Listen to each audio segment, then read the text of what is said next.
Dobrý deň, milí spoluobčania. Chcel by som vám povedať, že ja som kokot a proste som tu úplne zbytočne hovoril som to, ale proste musím dokázať, že ja som ten, ktorý okráda túto budovu, tento štát a toho kokota vzadu.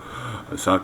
A takisto chcem dokázať tomu kokotovi vzadu, aby vedel, že ja sa prídem ukázať a že mám odvahu predstúpiť pred vás.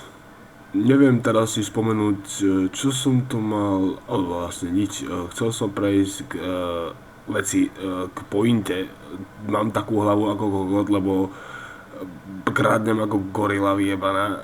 Idem asi na víkend do Aspenu a rozmýšľam, že či nezobrať aj vás, ale vravím si potom, čo ti jebe, však nemôžeš ich zobrať, lebo pozri sa, jak vypadajú do piči. Ja to nemôžeš toto zobrať zo sebou, však to by bolo choré a potom si vravím, že asi to tak zostane, no takže vás nikdy nebudem brať, je mi to moc ľúto, ale uvidíme, všetko príde, všetko má svoj čas. Ja chcem, aby ste len vedeli, že ste veľmi prijebaní a je mi to fakt veľmi ľúto, že vás zo sebou nemôžem zobrať a mám už toho plnú hlavu, ako vyzeráte, ste ako kokoti. A čo ja s tým mám, že vy vyzeráte ako prijebaní.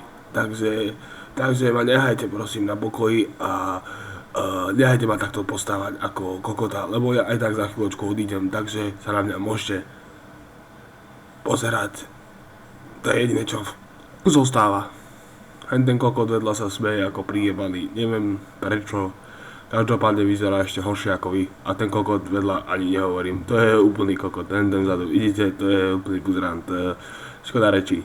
Je to môj syn, takže ja už radšej pôjdem, aby nenastala nejaká taká ťažšia situácia, pretože by to bolo moc také dosť zlé. Takže asi len toľko k vám postihnutým, k vám neandertálcom. Takže sa majte. Dovi.